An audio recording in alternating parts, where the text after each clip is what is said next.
What's up, Internet? Hey, guys. So this is the second episode of this new format we're trying out here. Basically, I'm going to talk about things that might get my whole main video either demonetized or shadow banned, and no one wants that. So something big happened. Trump technically kept to one of his campaign promises, and it's going to cause some people to feel some type of way because this is a very contentious point. Let's just jump into it real quick. Alice, pull up Trump's ban on transgender people in women's sports. President Donald Trump has signed an executive order titled Keeping Men Out of Women's Sports, effectively banning transgender athletes from competing in women's sports at schools receiving federal funding.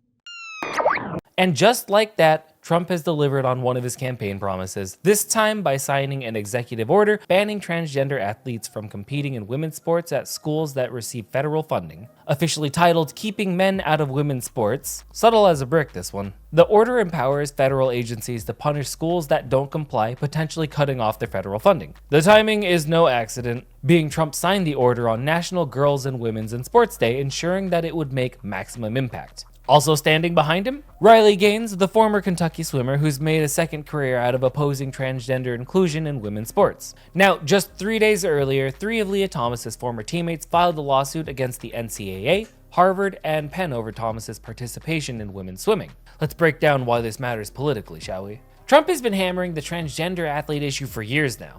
And that's because it's not just red meat rhetoric for his base. Polls suggest that a majority of Americans, including some independents and moderate Democrats, believe that there should be restrictions on trans participation in women's sports. AP Votecast found that over half voters think transgender rights have gone too far, and Trump clearly didn't miss that memo. His campaign leaned into the issue hard, using phrases like keeping men out of women's sports and ending transgender insanity. While critics argue the language is inflammatory and misleading, it clearly resonated with voters beyond just the hardcore conservatives. And now that he's back in office, he's wasting no time making it policy. You may be asking, can Trump actually do this? Well, here's where things get messy. Title IX prohibits sex-based discrimination in federally funded schools, but the interpretation of sex has been a battleground for years now. The Obama administration said Title IX protections include gender identity.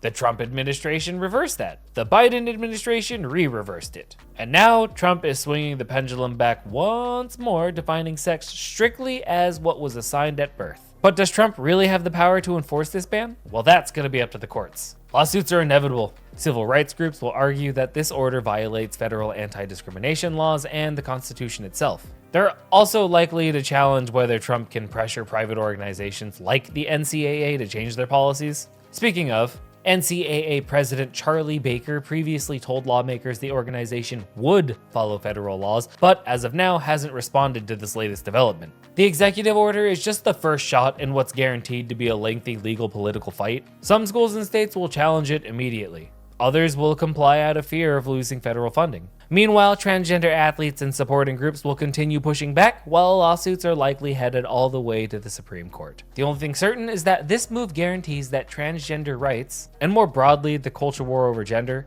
will be a defining issue in Trump's presidency. Whether you see this as protecting women's rights in sports or a blatant rollback of transgender rights, this fight is clearly just getting started. But where do you fall? Do you support the ban, or are you against it? Don't shame each other for your thoughts. I just want to know where everyone stands on this. Because remember, it's a majority of Americans, so some of you might be lying. Anyways, if you haven't yet, go catch our main video. You can find it like over here or over there.